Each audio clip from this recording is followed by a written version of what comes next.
नमस्कार, good evening, सत श्री अकाल। एक बार फिर आप तमाम लोगों का स्वागत है। आप तमाम लोग जब रात को सो रहे होंगे और सुबह उठे होंगे तो एक बड़ी खबर सुनने को मिली होगी, लेकिन हमारी टीम, पूरी क्राइम तक की टीम, कोई सोया नहीं। उसकी वजह ये थी कि रात करीब 1:50 पर अचानक एक खबर आई और 1:50 पर जब ये खबर आई उसके बाद एक एक कर जो लोग घर लौट चुके थे वो सब वापस दफ्तर पहुँचे।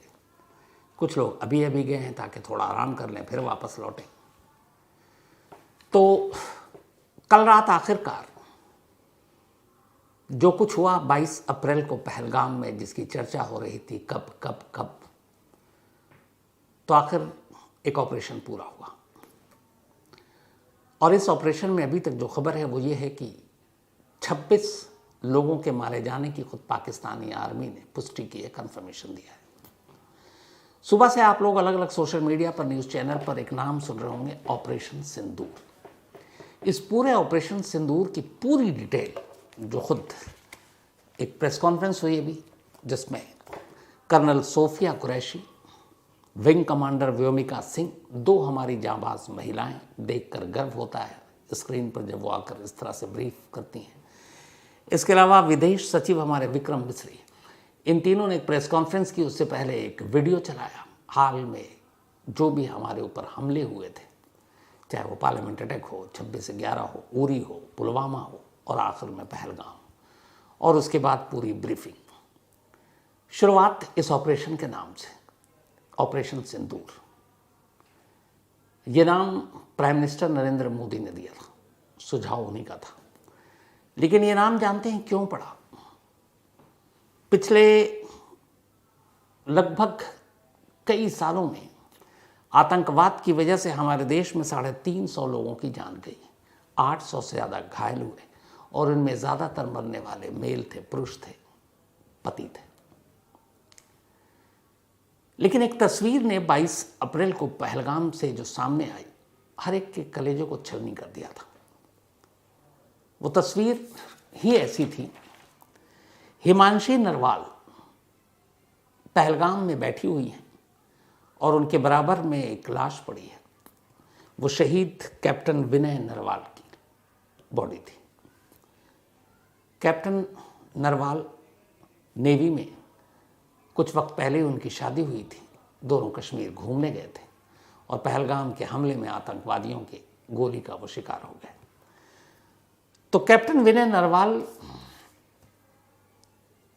की बॉडी के पास उनकी वाइफ हिमांशी नरवाल बैठी हुई है और ये तस्वीर पहलगाम अटैक की असल में एक सिंबॉलिक पिक्चर बन गई। जिसने भी देखा कलेजा फट गया। और यही वो तस्वीर थी जहां से इस नाम की बुनियाद पड़ी, ऑपरेशन सिंदूर। यानी वो हिमांशी नरवाल थी और उनके हस्बैंड की वो के पास जो वो बैठी हुई है, चेहरे पे कोई भाव नहीं, जैसे पता नहीं, कुछ समझ ही नहीं आ रहा क्या करें। वो एक तस्वीर सैकड़ों कहानियां एक साथ बयान कर रही थी। एक पत्नी जो कुछ वक्त पहले ही शादी के बंधन में बंधी थी और अचानक विधवा हो गई। उसी एक हिमांशी नरवाल की वजह से इस ऑपरेशन का एक नाम जन्म लेता है और ये उन तमाम विधवाओं के लिए जिनके पति आतंकवाद का शिकार हुए, और इसीलिए ऑपरेशन का नाम रखा गया ऑपरेशन सिंदूर। 6 और 7 मई की रात थी। आज 7 मई के लिए पूरे देश को मॉक ड्रिल के लिए तैयार रहने को कहा गया था। सारा ध्यान मॉक ड्रिल की तरफ था। पाकिस्तान भी ये सोच रहा था कि मॉक ड्रिल है, इसका मतलब है पहले लोगों को तैयार करेंगे सुरक्षा के बारे में, और कम से कम 7 मई तक तो कुछ होना नहीं है। लेकिन यही प्लानिंग कुछ और थी। एक तरफ पूरे देश में मॉक ड्रिल का ऐलान कर दिया गया, खबर पाकिस्तान तक पहुंच गई और खामोशी से इस मॉक ड्रिल के आगाज़ से, शुरुआत से पहले ही 6 और 7 मई की दरमियानी रात 1:05 से 1:30 के दौरान 25 मिनट का कुल वक्त दिया गया था हमारे एयरफोर्स और उनके जाबाज अफसरों को। 25 मिनट में ऑपरेशन को पूरा करना था और इन 25 मिनट में उन्हें 9 टारगेट दिए गए थे और ये वो 9 टारगेट थे जिनमें कोई सिविलियन नहीं, कोई रिहायशी घर नहीं, कोई पाकिस्तानी आर्मी का इस्टेब्लिशमेंट नहीं, कोई पाकिस्तानी आर्मी का बेस नहीं, कैंप नहीं। सिर्फ और सिर्फ 9 वो ठिकाने जहाँ से आतंकवाद जन्म लेते हैं, जहाँ आतंकवाद को पाला पोसा जाता है, उन्हें ट्रेनिंग दी जाती है और फिर बॉर्डर पार कराकर उन्हें भारत को लहूलुहान करने के लिए भेजा जाता है। इंटेल यानी इंटेलिजेंस रिपोर्ट के बाद इन 9 ठिकानों को लॉक किया गया और अब इन 9 ठिकानों पर ऑपरेशन को अंजाम देना था। ऑपरेशन सिंदूर के तहत बेहद खामोशी से रात के अंधेरे में, और ठीक 1:05 पर यह ऑपरेशन शुरू हुआ और 1:30 पर ऑपरेशन खत्म हो गया। 9 ठिकानों को नेस्तो नाबूद कर दिया गया। अब ये 9 ठिकाने कौन से थे, ये हर कोई जानना चाहता है। इनमें पहला था मरकज सुभान अल्लाह। ये जैश ए मोहम्मद का बहावलपुर, पाकिस्तान, पंजाब में एक बहुत बड़ा और बहुत इम्पोर्टेंट ठिकाना था, जहाँ ये हमेशा मेन सेंटर था जैश ए मोहम्मद का। 15 एकड़ इलाके में ये फैला हुआ और इस सेंटर में, इस मरकज़ में हमेशा नए नए आतंकवाद को पैदा किया जाता था। और यही वो सेंटर था जहाँ 2019 में जो पुलवामा हमला हुआ, उसके सारे आतंकवादियों को इसी सेंटर में ट्रेनिंग दी गई थी। नाम है मरकज़ सुभान अल्लाह, बहावलपुर, कराची के पास, पंजाब, पाकिस्तान। ये इंटरनेशनल बॉर्डर से 104 किलोमीटर की दूरी पर था। ये सबसे गहरा टारगेट था, क्योंकि इंटरनेशनल बॉर्डर से 104 किलोमीटर अंदर घुसकर मारना सबसे रिस्की काम था। पीओके तो चलिए हमारा बिल्कुल करीब में है, एलओसी के बॉर्डर, लेकिन ये 104 किलोमीटर, इसका मतलब है पाकिस्तान के अंदर घुसकर ऑपरेशन किया गया और बाकायदा इसकी तस्वीर है। तो मरकज़ सुभान अल्लाह, इससे मौलाना मसूद अजहर जो इसका चीफ है जैश ए मोहम्मद का, ये उसका मेन सेंटर था। और इस सेंटर से न मालूम कितने ही आतंकवादियों को तैयार किया गया और इसी सेंटर से पुलवामा के जो आतंकवादी आए थे जिन्होंने हमला किया था, ये इस सेंटर से थे। तो पहला निशाना था मरकज़ सुभान अल्लाह, जैश ए मोहम्मद का एक तरह से मेन सेंटर। उसको निशाना बनाया गया और उसको तहस नहस कर दिया गया। कितने लोग मरे हैं इस मरकज़ के अंदर, फिलहाल गिनती पता नहीं। दूसरा टारगेट था मरकज़ तैयबा। ये लश्कर तैयबा का मुद्र के पंजाब में एक बहुत बड़ा सेंटर है। लश्कर वही है जो टीआरएफ, जिसने पहलगाम में हमला किया, जिम्मेदारी ली, उसी का एक शैडो ऑर्गेनाइजेशन है। सेकंड टारगेट जो दिया गया था वो ये मरकज़ तैयबा था, लश्कर तैयबा का एक बड़ा सेंटर, और ये इंटरनेशनल बॉर्डर से 18 किलोमीटर की दूरी पर था। 82 एकड़ में फैला हुआ है ये सेंटर, और इस 82 एकड़ में जो सेंटर है उसमें बहुत अलग अलग पढ़ाई भी सिखाई जाती है, ब्रेन वॉश भी किया जाता है, टेररिज्म भी तैयार किया जाता है। करीब 1000 स्टूडेंट्स जिन्हें ब्रेन वॉश करके कट्टरवाद सिखाने का काम लश्कर तैयबा का चीफ हाफिज सईद किया करता है। और ये मुद्रे के पंजाब में मरकज़ तैयबा उसका एक ख़ास सेंटर था, इंटरनेशनल बॉर्डर से 18 किलोमीटर दूर। और ये वही सेंटर था जहाँ 26/11 के हमले के एक गुनहगार जो जिंदा पकड़ा गया था, अजमल कसाब, उसको यहाँ ट्रेनिंग दी गई थी। ये इंटेल के पास पूरी रिपोर्ट थी। डेविड कॉलमन हेडली, इसको भी इसी सेंटर में ट्रेनिंग दी गई थी। तो 2 बड़े जिन्होंने 26/11 की साजिश रची और उसके हमले को अंजाम दिया, उनकी ट्रेनिंग का ये सेंटर था मरकज़ तैयबा। तो मरकज़ तैयबा में ये दूसरा अटैक किया गया और इसमें भी भारी नुकसान हुआ। निशाना सटीक था, बिल्डिंग की जो तस्वीर आई है वो तहस नहस है। तो ये हुआ दूसरा। तीसरा टारगेट था सर्जल तेहरा कलां फैसिलिटी, जैश ए मोहम्मद का ये एक और सेंटर, इंटरनेशनल बॉर्डर से 6 किलोमीटर अंदर। ये शाकरगढ़ डिस्ट्रिक्ट, नौरवाल, पंजाब, पाकिस्तान में है ये सेंटर। और इसकी जो मेन बिल्डिंग है, जैश ए मोहम्मद यहाँ पर ट्रेनिंग देता है और इसके अंदर अलग अलग तरह के ट्रेनिंग कैंप चलते हैं। ये भी जैश ए मोहम्मद का एक सेंटर है और यहाँ 18 बल्कि 6 किलोमीटर दूर घुसकर ऑपरेशन को अंजाम देना था। और इस जगह पर भी बहुत सारे मोहम्मद अदनान अली, मुफ्ती अब्दुल रऊफ असगर और ऐसे न जाने कितने थे, अली जान काशिफ, शाहिद लतीफ़, इन सबको यहीं पे पाला पोसा गया, इनको बड़ा किया गया और इनको तैयार किया गया कि जाओ हिंदुस्तान को लहूलुहान करो। तो 9 टेरिस जो कैंप चल रहे थे उसमें तीसरे नंबर पर था सर्जल टेहरा कलां फैसिलिटी जैश ए मोहम्मद का। इस बिल्डिंग को भी काफ़ी नुकसान हुआ, नेस्तो नाबूद किया गया।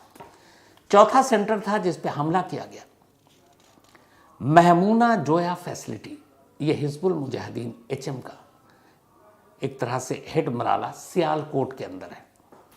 18 किलोमीटर इंटरनेशनल बॉर्डर के अंदर, 18 किलोमीटर अंदर जाकर इस सेंटर को तबाह करना था और हमारे एयरफोर्स और फाइटर जेट ने वो काम किया। महमूना जोया फैसिलिटी हिजबुल मुजाहिदीन का सेंटर, और यहाँ पर हिजबुल के जितने टॉप अलग अलग टेररिस्ट हुए उनकी ट्रेनिंग दी गई, उन्हें तैयार किया गया और फिर उन्हें जम्मू रीजन में ख़ास तौर पर तोड़फोड़ के लिए भेजा जाता था। ये जो सेंटर था महमूना जोया फैसिलिटी हिजबुल मुजाहिदीन का, इसका काम ही था एक पूरा इलाका इन्होंने जम्मू का चुन रखा था और ये इनका ये था कि यहाँ पे ऑपरेशन हमें अंजाम देना है। इस सेंटर को भी गहरी चोट मारी।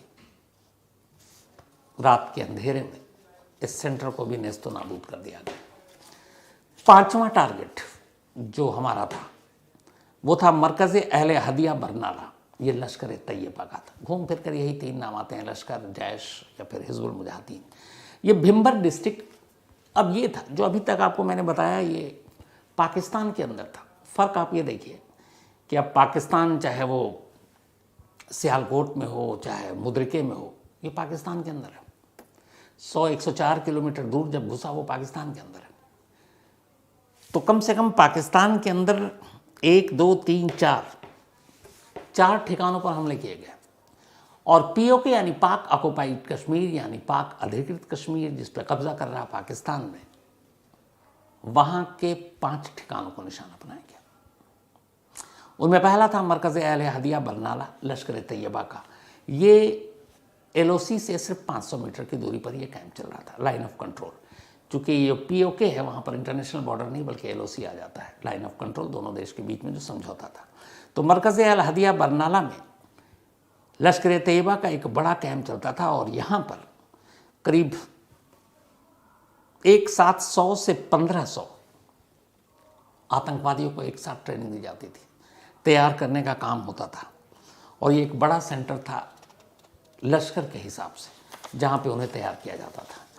तो मरकज़ अहले हदिया बरनाला एक निशाने पर ये था, ये भी नेस्तो नाबूद हो गया। छठा टारगेट था मरकज़ अब्बास। ये जैश ए मोहम्मद का कोटली में है और ये 13 किलोमीटर LOC से अंदर है, लाइन ऑफ कंट्रोल से। 13 किलोमीटर अंदर इसको निशाना बनाया गया। और ये मरकज़ अब्बास जो है, यहाँ पे 100 से 125 जैश ए मोहम्मद के टेररिस्ट, उनके कैडर के लोग मौजूद रहते हैं और ये बाकी नई नस्लों को ट्रेनिंग देते हैं। तो ये एक बड़ा सेंटर था, टेरर कैंप, जो इंडिया के लिए हमेशा एक ख़तरा बना रहता था। तो छठा टारगेट मरकज़ अब्बास जैश ए मोहम्मद का। 7वां टारगेट था मस्कर रहील शाहिद हिजबुल मुजाहिदीन का कोटली पाक ऑक्युपाइड कश्मीर में, पाक अधिकृत कश्मीर में। ये 30 किलोमीटर अंदर था LOC से। और हिजबुल मुजाहिदीन का एक बड़ा सेंटर करीब 2.5 किलोमीटर मोहली पुली एक जगह है, वहाँ से अंदर में था ये। और ये कोटली डिस्ट्रिक्ट में आता है, POK में। ये कैंप हिली एरिया में है और हिली एरिया होने का ये बड़ा फ़ायदा उठाते हैं। करीब 150 से 200 हिजबुल मुजाहिदीन के टेररिस्ट इसी कैंप में रहते हैं। 150 एंड 200 ऑलवेज। वो ट्रेनिंग देते हैं, बाकी को ट्रेनिंग देते हैं। और हाफिज़ सैयद सलाउद्दीन यही वो कैंप है जहाँ खुद आकर नए नए रिक्रूट्स को भर्ती करने से पहले उनका वेलकम करता है, उनके अंदर जिहादी फितूर भरता है।